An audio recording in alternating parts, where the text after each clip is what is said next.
Good morning, y'all. It's Brooke with Mrs. Cog Hill Farm. It's cold, and I've taken care of everybody except for the chickens. Chickens were my last stop this morning, and I must say that we did not get any snowfall here at our farm. Kind of disappointed. The temperatures being this cold, I could only say that the reason I would enjoy that being this cold is if we had had some snowfall, but it didn't happen. But the winter isn't over, so they're already talking about chances of snowfall again next week here in the deep south. So we know a lot can change between now and then, but I just hope to be able to use my sled. I've got it stored away and ready for the snow whenever that may come. But these chickens that I'm out here with are waiting on their corn. So let's get these guys fixed up.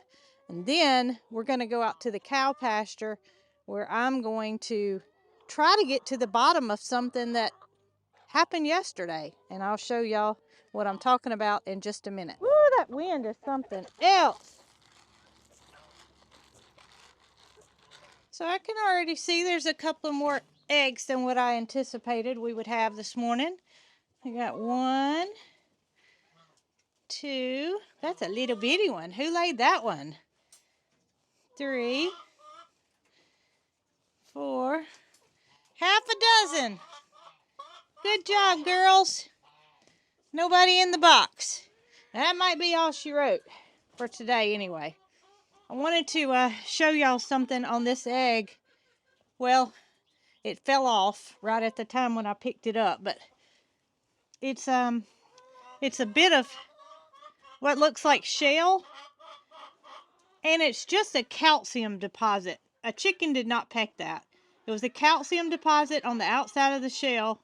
It fell off, and when it fell off, it left that little hole. You can see it doesn't pierce the membrane completely, but that is something that happens with eggs. It's nothing wrong with it. Here's an example.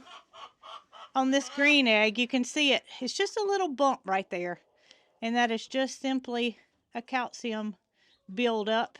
Nothing wrong with it. If I flake that off right there, it might leave a little puncture, or it might not, but I'm not going to do that. But so I drove the tractor over here, and the reason for that was yesterday I gave the cows a new hay bale. Jason was busy doing something else, so he locked the cows up for me.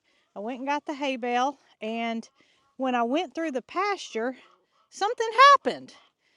And I didn't even tell Jason about it till this morning because there was nothing that could be done about it yesterday. The tractor does well handling the hay bale. It was nothing to do with that.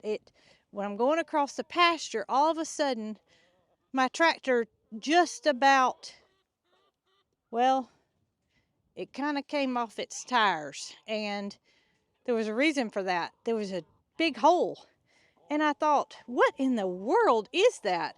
So I kept on going, and I delivered the hay bale so the cows could be let back out. And on my way out of the pasture, I stopped and I looked and I saw what was causing the issue as I drove over it. So we're going to go over there today and investigate a little further, because as I went back and got the bucket on the tractor, transferred from the hay spear to the bucket, I stopped at the house for a second, went inside, and it started pouring rain. So I knew there was nothing I could do with what appeared to be a hole yesterday. It started raining. It rained all day yesterday, never stopped. I also knew that the cows were probably not going to venture all out in the pasture. They were going to stay near the new hay bale and also under their shelter. But today I've got to do something about it. And y'all are going to go with me and see what you think caused this hole. So I fed the cows already this morning, and I did not lock them up. I did have in mind that I was going to go over and do something about the hole, but I also didn't think quick enough to lock them up and get them out of my way. So when I do go in there, well, they won't be trying to help me work Moody is the best at thinking that he needs a job and he needs to help me when the tractor or the side-by-side goes into the pasture. So first I'm gonna walk over there, hopefully without him knowing, and just take a look at this hole.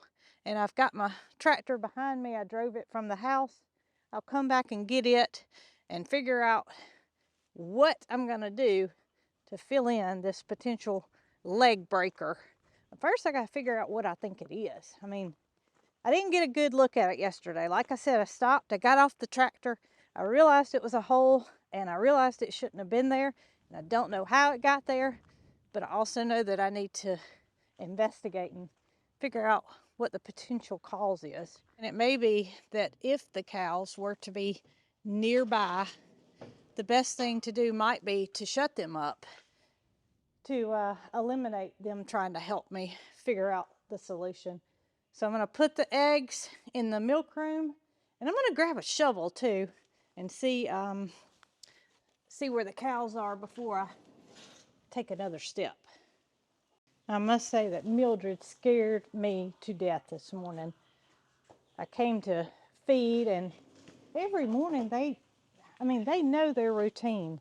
They know that I'm coming to feed, and they hang out in the area where the trough is. Well, this morning, Tater was already here. Moody was near the hay bale, but Mildred was nowhere to be found. And it scared me because I called her and she didn't come. And I thought, oh my gosh, what could have happened to her? I could look across the pasture. I saw no Mildred. Mind you, she's white. I mean, you're going to see something white in the pasture. The three of them are out there grazing and walking around. Mildred's enjoying her cud as she's laid out in the sunshine. And I called and I called and I went ahead and fed Tater and Moody, and no Mildred still. And I was just about to call Jason and say, you have got to come and help me because something's not right. Mildred's not here. And about that time, I saw her peek up. Let me show y'all where she was. You can see back behind the hay bale, it's kind of a drop off and it's just a little decline there. She was down there and I saw just the top of her head. And you want to talk about relief. I don't know what I thought had happened, but I felt really relieved when I saw her. And when she saw me feeding, she realized I might have missed breakfast if I had waited just another minute or two, but she came on and all is well, but she gave me a good scare. First thing first is, well, I was going to cut the fence off, but it looks like it's already off for whatever reason. Let's see if when I call them, they don't come running and I can't get the gate shut. I know y'all have already eaten, but could y'all please come in here? Yes, Mildred, good girl. How about it, Moody? Come on. Tater, come on. Moody's like, I've already eaten. I'm not really hungry. You're the one I'm worried about, buddy. Some food spread out here, and hopefully Moody will be here shortly, and I can go and here he comes. And I didn't give them, oh goodness, I didn't give them much because, well, they don't need to eat a second time, but I got gloves on. Trying to get my gloves off. I should have already done that. I get the beaner off the gate. I make sure my goats don't come through. Yay! I did it. Almost. We're almost there. All right, what do I need? I don't want to carry too much because I'm walking. This right here looks like it would be good. I think that's a plumber's shovel. That's what we're going to use. Going to use this shovel. I might grab a tape measure just because I want something to stick down in this hole. Hopefully whatever's down there doesn't come back at me. Tell you what, a broom might do better because I could stick the handle down in there. All right, we got it. So here's the round bell I put out just yesterday morning, and you can see the number that they've done on it already. I hope I can retrace my tractor tracks, because had I not drove the tractor over this area, I wouldn't have even known it was there. And I have heard in the past of cows breaking their leg from stepping in a hole. Because obviously they can't see it and they're just walking along and there they go, in a hole with a broken leg. All right, so I don't know if y'all can see it or not, but I'm following what I think is my tracks from yesterday. And it was a good ways across the pasture. So my hope is I can, that's a little indention. Oh goodness. With it having rained all day yesterday, it's gonna be difficult. Well, here we go again. Last video before last, when I went down and showed y'all the property that I need to have some ideas about what to do, the cats followed me. There's Bramble, there's Sylvester across the way, and at least Biscuit stayed in the warm barn. She may be the smartest of the three. Ooh, I see my tracks. She just may be the smartest of the three for staying behind because it is quite chilly this morning. Okay, so I remember this right here. Oh, here it is, y'all. Okay, so you can't see it real good right now because it has caved in some. Now, I put my foot on top of it yesterday so I could see if there was like anything in it or whatever. Nothing came out at the time. Let's see if I can't adjust it so I can. There you go, buddy. What you doing, Brambles? You see that? Yeah, you tell me what that is. What is that? So yesterday when I saw it, I could see that it went kind of sideways. All right, boys. Y'all tell me what that is. Move out of the way. Come here. Come here. Come here. Seriously. Move. Move. All right. So when I stepped, my foot kind of caved it in right there. But y'all look. I mean, this thing goes sideways. I don't know what that is. I have no idea. It almost looks like something was making a den. Oh, it keeps going. Now it kind of goes down. And around it, I don't know. It's not a mole hole. A mole's much smaller than that. But that may be have been the beginning of some kind of critter's den. But needless to say, y'all, I mean, you can see it's as deep as my, I'm going to call it plumbing shovel. And the cats are very interested in what could have been here. Bramble, what do you think it was, buddy? I don't know, but I know one thing. I may not find out what was potentially going to build a den or a nest or a hole, but I know I got to fill it in because, as you can see, that's a calf leg breaker or a cow leg breaker or heifer leg breaker, steer leg breaker. It's a something leg breaker. And I'm going to get that filled in. Now, I did see something as I was walking over here. That is just weird. Let's see.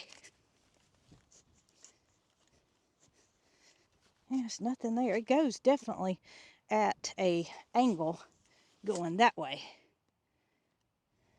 I don't know. But I saw something as I was walking over here that may have been like a second part of it. I'm going to have to drive over this entire area and make sure there's nothing else like that. I should have dropped a shovel or something to... It didn't look like a hole. It looked like grass that was indented. But I need to make sure that wasn't like an exit part of whatever this was. Bramble, do you know where it was, buddy? There goes Sylvester. And Bramble thinks he's gonna... Y'all gonna play a game of tag while I try to find the other hole?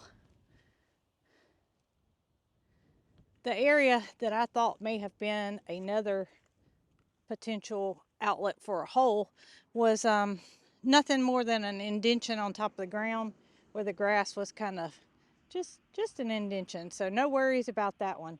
But I tell y'all what I'm going to do. Since I've got the cows locked up, since you can see that there are some piles of patties that have accumulated, ideally we would like to go around and shovel each pile into our tractor bucket and use it for compost. But I'm going to use the rake on the back of the tractor when I come in here to fill the hole in and get these cow patties distributed. Our goal is to purchase something such as a manure scooper, and it goes behind like a side-by-side, and you can drag it around and it actually picks up the patties for you, where you don't have to manually scoop them up and put them in the bucket, because it's a lot of different areas that patties have accumulated. And y'all know what I'm talking about when I say patties. The first thing first is I gotta go get a scoop of dirt in my tractor and get this hole filled in. And scooping or raking out the patties is gonna serve two purposes. One, I'll be able to see the terrain better as I drive my tractor. If I hit another hole, I know I need to fill it in, and I'll have a scoop of dirt with me that I can do just that. And two, I can get the pasture cleaned up. So I'm gonna leave my shovel right here in the hole so I know exactly where to find it, and go grab the tractor and see if I can't find some dirt that is useful in filling any more holes that I may find. Y'all will be okay in there for just a little bit while I get the holes filled in and get y'all's manure spread about. You may not want to be in there. You may want to be out eating your hay, but it won't take me but a little bit. I found a load of dirt that's going to be perfect for filling in some holes. Of course, I couldn't get it done without my fine helper, Bandit. Rocky's way back there, but Bandit, he's coming right along with me. I guarantee he comes into the pasture and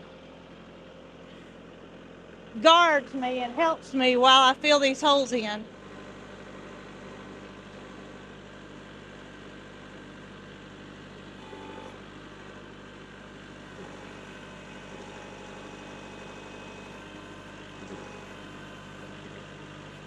I think I'm just going to take the bucket and flatten it out.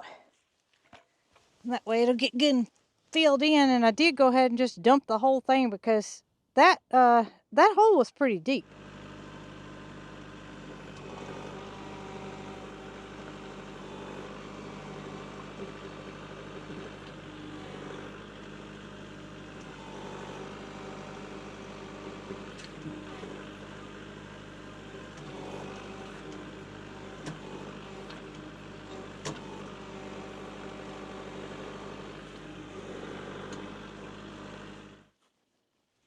Good gracious. Oh, my foot just went right back down in it. Y'all look at my foot. I mean, I put the dirt on top of it and my foot will just continuously go down, and it's keep going. I'm all the way to, my toes of my shoes are all the way in that hole.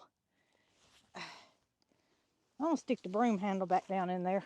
That appears as far as it'll go. I got it good and covered up.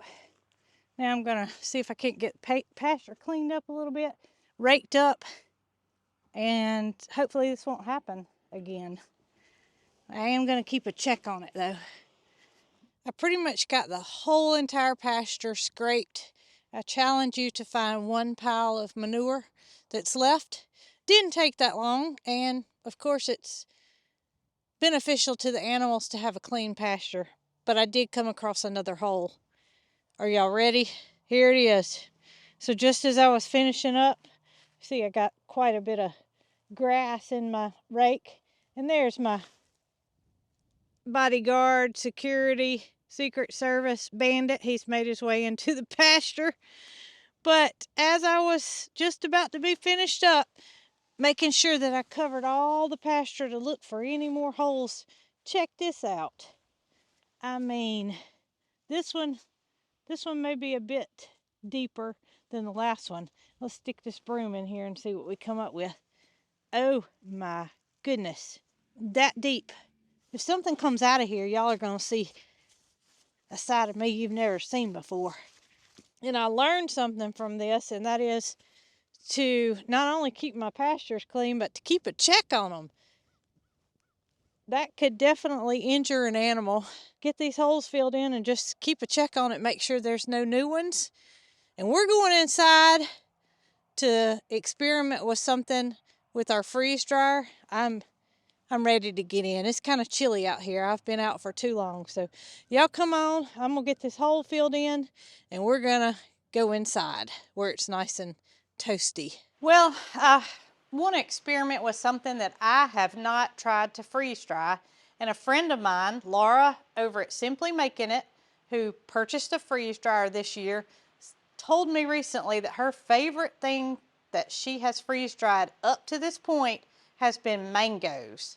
Now, mangoes are not something that we buy just to eat as a fruit like we do bananas and apples and some other things. Mangoes just don't top the list for me. But after Laura told me that, it got me wondering how a mango would turn out freeze dried.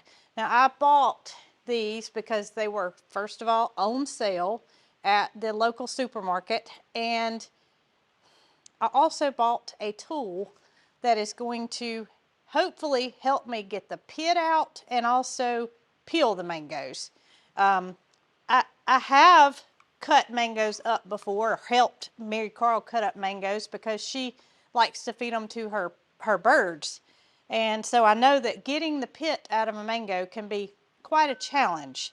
So I found this little contraption and it had good reviews. So I'm gonna insert the Amazon link here and you guys can decide if you eat a lot of mangoes or want to use mangoes in your freeze dryer, then you may want to purchase this. But first we got to figure out if it actually is going to do the job. It's it's in two pieces. So this yellow part is meant to hold the mango in place while you obviously use this part to get the pit out. Now, once you've gotten the pit out, you're to use the base part to get the skin off and hopefully make it easier to do that. Now, in the past, I've always just used a handheld peeler and just kind of lose half the mango in the process of cutting around the pit with a knife. So first things first, let's see how this contraption works. And let's hope that my mangoes that I bought on sale are not too overripe because, I mean, they are soft. I did not want a mango that was not ripe. So I'm hoping they're not overripe. Here we go. I have the mango in the holder. I have the pit remover. And let's just apply some gentle pressure and see how this works. Well, so far, there we go. It may not be as overripe as I think because that was a little difficult to go through. But there's, it's not looking real pretty. It's a little bit brown. It smells okay. Let's get the peeling off and see how this part of the contraption works. I'm going to look at the picture. They go sideways, so they just put the skin, I'm going to set it down. They just put the skin up next to the outer part. This might be a little bit more difficult than actually getting the pit out. Let's see. And it did an okay job. A little practice and I may get it out a little better. I'm just going to take a little bite off of it and make sure that I think it's feasible to freeze dry.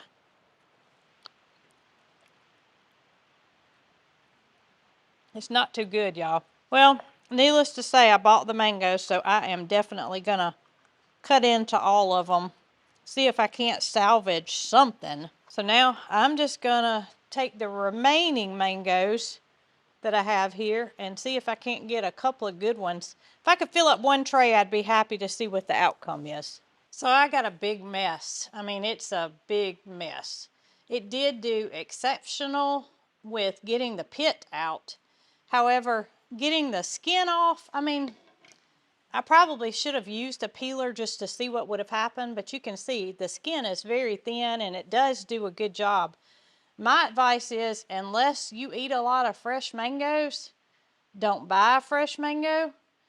I'm wondering now if Laura may have freeze-dried frozen mangoes. I'm going to have to reach out to her and ask, because you can buy frozen mangoes in a bag and that would eliminate.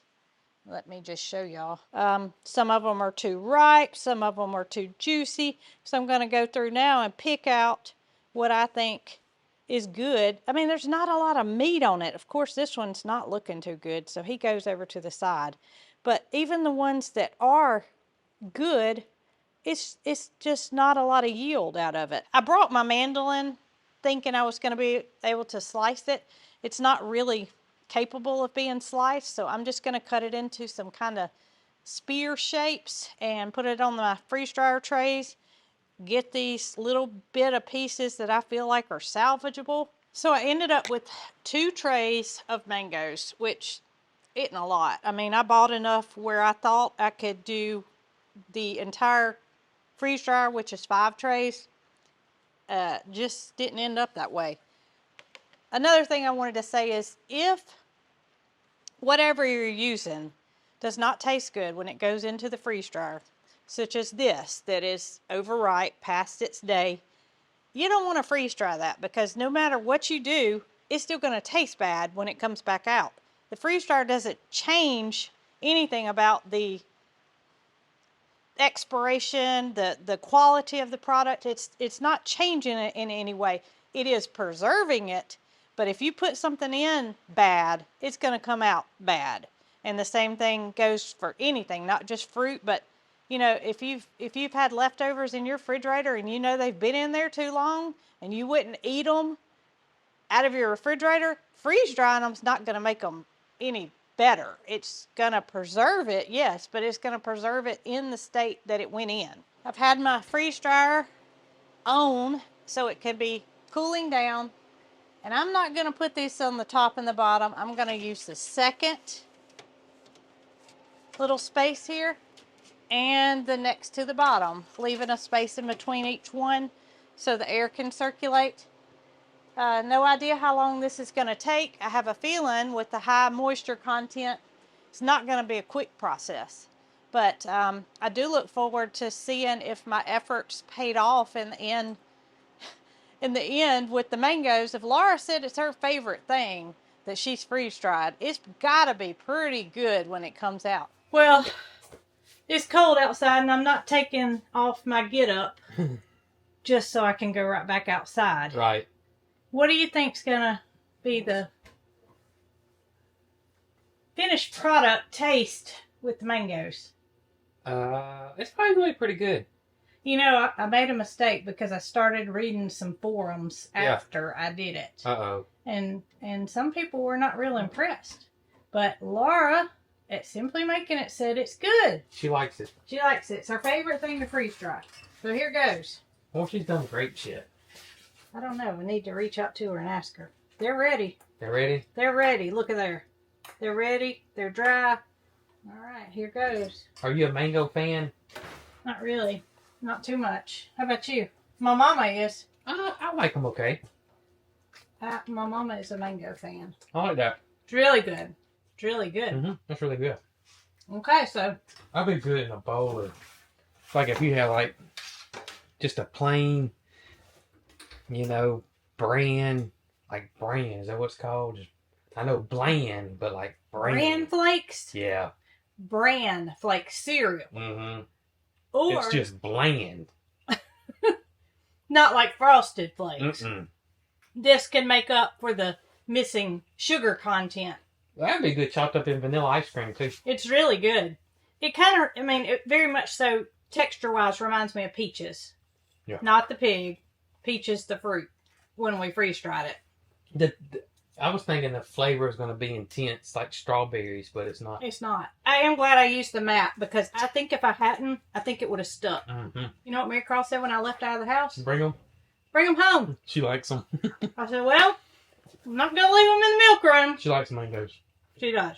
So until next time. Y'all be good.